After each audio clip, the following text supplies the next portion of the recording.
Pardon. Bismillahirrahmanirrahim. Wassalatu wassalam ala ashraf al-mursalin. Salam alaikum. Bonjour tout le monde. Aujourd'hui, je vais proposer série TD في module traitement avancé du signal pour Master 1. Donc, cette série TD concerne la transformée en Z et la transformée en Z inverse. On va commencer par l'exercice numéro 1. Dans cet exercice, on vous demande de calculer la transformée en Z de chaque signal analogique XA de T suivant. Le premier signal, c'est XA de T est égal à l'échelon U de T, sachant que U de T, l'échelon égal à 1 pour T positif, égal à 0 ailleurs. Deuxième signal, c'est XA de T qui est égal à exponentielle moins AT par l'échelon U de T. Troisième signal, c'est l'échelon T par U de T. Donc, n'importe quel signal multiplié par U de T devient un signal causal, c'est-à-dire il est défini de 0 à plus l'infini. On passe deuxième partie, donc on vous demande de déterminer la transformée en Z des séquences suivantes. On va commencer par la première, x de n égale à A d'ordre n. X, deuxième signal, deuxième séquence, c'est x de n égale à n moins 5. Troisième séquence, c'est x de n égale à n plus 1. Quatrième séquence, x de n égale à n plus 2 élevé au carré. Et on termine avec la dernière séquence, x de n égale à 2 d'ordre n par n au carré. Troisième partie de l'exercice toujours numéro 1, soit un système linéaire invariant dans le temps avec la réponse impulsionnelle h de n qui est égale à a d'ordre n pour n supérieur ou égal à 0, égal à 0 pour n négatif.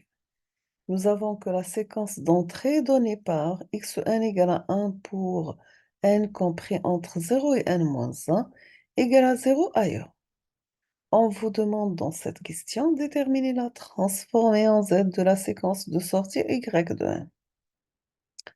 On passe l'exercice numéro 2. Nous avons plusieurs parties dans cet exercice. On va commencer par la partie petit a. On vous demande de calculer la transformée en Z inverse de la fonction ci-dessous. X de Z égale à 1 sur 1 moins A, Z moins 1. Deuxième partie, on vous demande de déterminer la transformée en Z inverse de x de z par la méthode de fraction rationnelle. D'accord? Ici, on vous exige la méthode. Vous devez calculer la transformée en Z, mais avec la méthode de fraction rationnelle. La question numéro C, on vous demande de calculer la transformée en Z inverse de la fonction x de Z par la méthode en série de puissance. Vous avez x de z égale 1 moins exponentielle moins at par z divisé par z moins 1 par z moins exponentielle moins at. La partie numéro D, on vous demande de calculer la transformée en z inverse de la fonction suivante en utilisant cette fois-ci la méthode des résidus. Vous avez h de z égale à 6 moins 9 z moins 1 divisé par 1 moins 2,5 z moins 1 plus z moins 2. On passe la correction de la série de TD. Donc, on va commencer par l'exercice numéro 1. Donc, pour la question 1, c'est la transformée en z des signaux analogiques xa de t qui est égal à u de t égale à 1 pour t positif et 0 ailleurs. Voici la représentation de notre signal u de t domaine temporel qui est égal à 1 pour t positif et la représentation de la séquence u de n en fonction de n discrète. Nous avons que x de n égale la somme de moins l'infini à plus l'infini de x de n par z moins n, donc est égale la somme de n varie de 0 à l'infini de z moins n. Bien sûr, nous avons que cette série, c'est une série géométrique. La somme de 0 à m de k d'ordre m égale à 1 moins km plus 1 divisé par 1 moins k. Dans ce cas, nous avons x de z égale à 1 sur 1 moins z moins 1. On va simplifier, on obtient z sur z moins 1, sachant que z, toujours en valeur absolue, doit être supérieur à 1. On passe au deuxième signal, c'est x a de t qui est égal à exponentielle moins at. Dans ce cas, x de z, ça sera la somme de 0 à l'infini de exponentielle moins a par tn par z moins n. Donc, qui est égal à la somme de 0 à l'infini de exponentielle moins at par z, le tout à la puissance moins n. Toujours avec le module de exponentielle at par z supérieur à 1. Dans ce cas, on aura z moins 1 en valeur absolue inférieure à exponentielle plus at, ce qui vient que z en valeur absolue doit être supérieur à exponentielle at. Dans ce cas, on obtient x de z égale 1 sur 1 moins exponentielle moins at par z moins 1. On va simplifier, on multiplie par z, on aura z sur z moins exponentielle moins at. On passe troisième signal, nous avons x a de t qui est égal à t par l'échelon u de t. Dans ce cas-là, transformé en zx de n, ça sera la somme de 0 à l'infini de n par t, z moins n. Donc, ça sera une séquence infinie qui commence par tz-1 plus 2 fois tz-2, etc. Sachant que z-1 x de z, on peut la mettre dans la forme t par z-2 plus 2tz-3, etc. Si on va faire la soustraction de la formule 1 et 2, on obtient 1 moins z-1, x de z égale tz-1 plus tz-2 plus tz-3. On va multiplier par z-1, on aura z-1 par n-1 et multiplié par x de z égale tz-2 plus tz-3 plus tz-4. Nous avons la formule 3 et 4. On va faire la soustraction des deux formules. On obtient tout simplement 1 moins z moins 1 le tout élevé au carré x de z égale tz moins 1. Finalement, on trouve x de z la transformée en z de t par l'échelon u de t qui est égal tout simplement t par z moins 1 divisé par 1 moins z moins 1 élevé au carré. On va simplifier et multiplier par z au carré, donc on aura tz sur z-1 élevé au carré. On peut utiliser la propriété de la multiplication par la variable d'évolution. Dans ce cas, la transformer en z de n d'ordre k par x de n égale tout simplement moins z la dérivée d'ordre k par rapport à z de x de z. Dans ce cas, nous avons la transformée en z de nt u de n est égale à moins z t la dérivée de l'échelon de z par rapport à z. Donc, ça sera moins z multiplié par la période t. La dérivée à l'échelon par rapport au z est égale à z sur z moins 1. On va simplifier. Donc, on aura moins zt par 1 multiplié par z moins z moins 1 sur z moins 1 élevé au carré.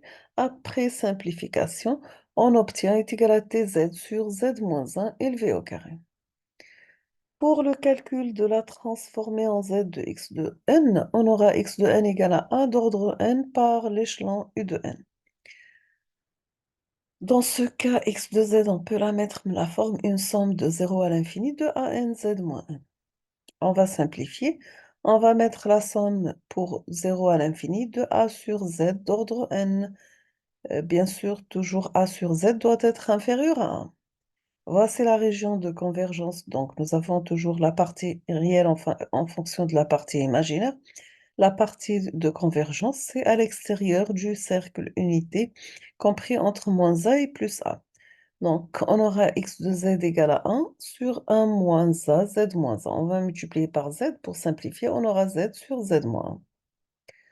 Pour x de n, cette fois-ci, qui est égal à n moins 5, donc la transformée en z de ce signal discret est obtenue par l'utilisation de la propriété de retard, pardon. Nous avons que la transformée en z de x n moins 5 est égale à la somme de 0 à l'infini de x n moins 5 par z moins n est égale à la somme de, pour g, dans ce cas, on doit commencer par moins 5, à l'infini de x de g par z à la puissance moins g plus n. Nous avons effectué un changement de variable. Donc la transformée en z de n moins 1 est égale à z moins 5, la somme Commence de moins 5 à l'infini de x de g, z moins g, toujours x de g égale à 0 pour g négatif, bien sûr. On obtient la transformée en z de xn moins 5 est égale z moins 5, la somme de x de g, z moins g, z moins 5, x de z. La somme commence de 0 à l'infini. On obtient que la transformée en z, ça sera z moins 5 multiplié par z moins 1 sur 1 moins z moins 1 élevé au carré. Maintenant, si nous avons un autre signal ou bien une autre séquence discrète x de n qui est égale à n plus 1, comment on va calculer la transformée en z de cette séquence? Nous avons que la transformée en z de ce signal discret est obtenue par l'utilisation de la propriété d'avance. On va poser y de n égale à n. Dans ce cas, x de n, ça sera y de n plus 1. La transformée en z de x de n, c'est la transformée en z de yn plus 1, qui est égale à une somme de 0 à l'infini de yn plus 1 par z moins n. Donc, qui est égal à z moins 1, y de z moins la somme de 0 à euh, n moins 1 de y de g par z moins 1. Donc, nous avons effectué un changement de variable. Ce qui implique que la transformée en z de x de n, ça sera z multiplié par, on va remplacer y de z par sa valeur, ça sera z moins 1 sur 1 moins z moins 1 élevé au carré moins y de 0. Y de 0 égale à 0, donc on va remplacer, on aura tout simplement z par z moins 1 sur 1 moins z moins 1 élevé au carré moins 0. Donc, qui est égal à 1 sur 1 moins z moins 1 élevé au carré.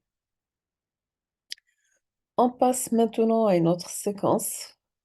X de n égale à n plus 1 élevé au carré, sachant que la transformée en z de ce signal numérique est obtenue en utilisant la propriété de la multiplication par la variable d'évolution. Maintenant, pour y de n qui est égal à n au carré, on obtient y de z égale à moins z, la dérivée de z sur z moins 1 élevé au carré dz. Donc, qui est égal tout simplement z multiplié par z plus 1 sur z moins 1 d'ordre 3. Maintenant, on va appliquer la propriété d'avance. Donc, on obtient que x de z qui est égal à transformer en z de n plus 2, ça sera z au carré y de z, moins la somme de g commence à 0 jusqu'à 2 moins 1, y de g par z moins g. On obtient z au carré par z multiplié par z plus 1 sur z moins 1 cube moins 0 au carré z moins 0 plus 1 au carré z moins 1. On va simplifier. On obtient z cube multiplié par z plus 1 divisé par z moins 1, 3 moins z. Donc, ça reste moins z, pardon. Donc, on va simplifier. On aura z par 4z au carré moins 3z plus 1 divisé par z moins 1 cube.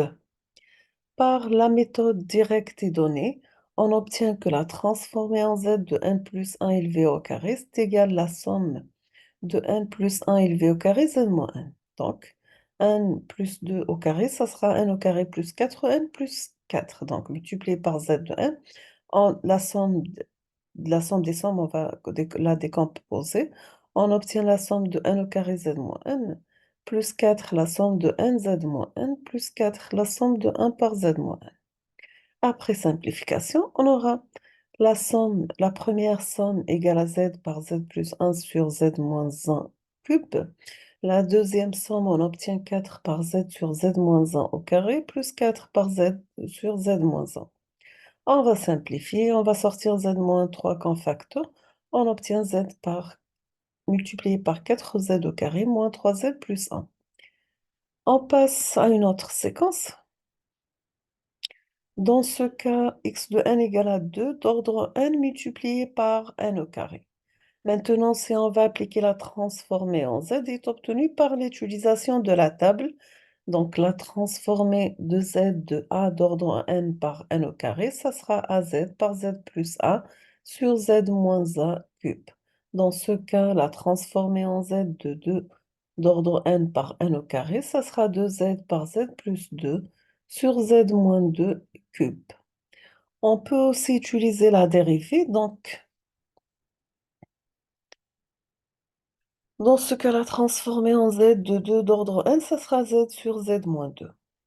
Et Donc, on va mettre la transformée en z d'ordre n, 2 d'ordre n par n, ça sera moins z, la dérivée par rapport au z de cette valeur, donc 2z sur z moins 2. Après simplification, on aura 2z sur z moins 2 élevé au carré. Maintenant, pour 2 d'ordre n, n au carré, ça sera moins z, la dérivée du résultat. Donc, c'est la dérivée de 2z sur z moins 2 au carré. Donc, ça sera 2z par z plus 2 sur z moins 2, 3. D'accord? On passe l'exercice numéro 2.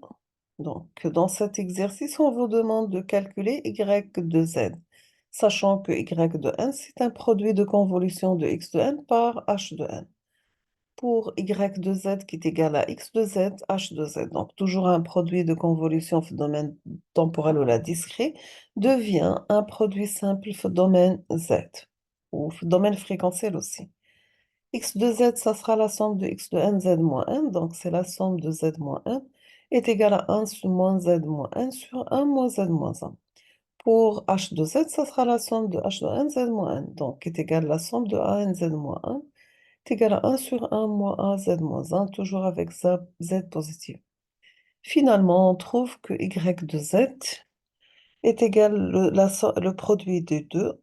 Donc, après simplification, ça sera z au carré par 1 moins z d'ordre n sur z moins 1 par z moins 1, toujours avec z en valeur absolue, doit être supérieur à 0. Maintenant, on va passer au calcul de x de n. Sachant que nous avons trouvé que x de z égale à z au carré sur 6, z moins 1 demi, z moins 1 3. Donc, on va mettre x de z, la forme z sur 6, a sur z moins 1 demi, plus b sur z moins 1 3. Comment on trouve la valeur de a? On va appliquer la limite. Donc, la limite pour z tend vers 1 demi, de z sur z moins 3 égale à 3. Pour trouver b, c'est la limite de z sur z moins 1 demi lorsque z tend vers 1 sur 3 égale à moins 2. Et on remplace dans x de z, on obtient x de z mais la forme 1 demi par z moins, divisé par z moins 1 demi, qui est moins 1 3, z sur z moins 1 3. Si on va calculer la transformée inverse, on obtient x de n égale 1 demi d'ordre n plus 1 par l'échelon u de n, moins 1 sur 3 d'ordre n plus 1 u de n.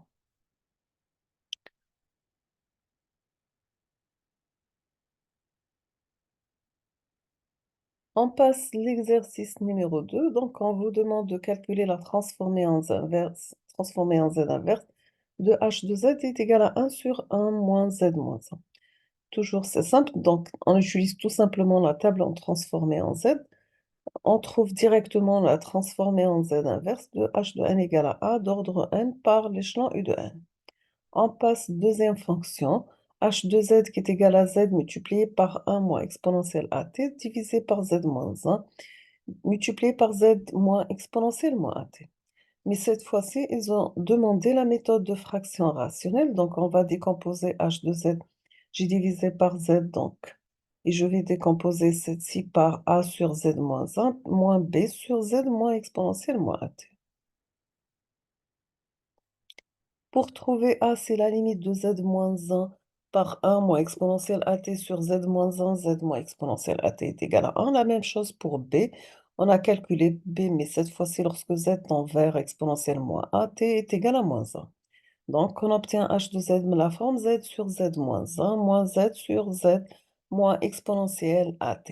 À partir de la table, on peut facilement obtenir la réponse impulsionnelle h de nt qui est égale à 1 moins exponentielle moins ant. Deuxième polynôme, c'est la méthode en série de puissance, la méthode de division polynomiale. On va utiliser la distance euclidienne de deux polynômes de h de z. Donc, on aura z au carré moins 1 plus exponentielle at z plus exponentielle moins at divisé par 1 moins exponentielle at. Après la division, nous sommes arrivés au résultat h de z égale 1 moins exponentielle moins at par z moins 1 plus 1 moins exponentielle moins 2 at moins a 2 fois la période z au moins carré par 1 moins exponentielle moins a 3 fois la période z moins 3. Donc, on peut me la mettre h, me la forme x de 0 plus x de tz moins 1, x de tz moins 2, x de 3 tz moins 3, etc., on peut déduire que h de n égale à 1 moins exponentielle moins a multiplié par n fois la période grand T. Troisième exemple, ils ont exigé la méthode des résidus. Nous avons que HNT, c'est la somme des résidus de h de z par z moins n au pôle de h de z.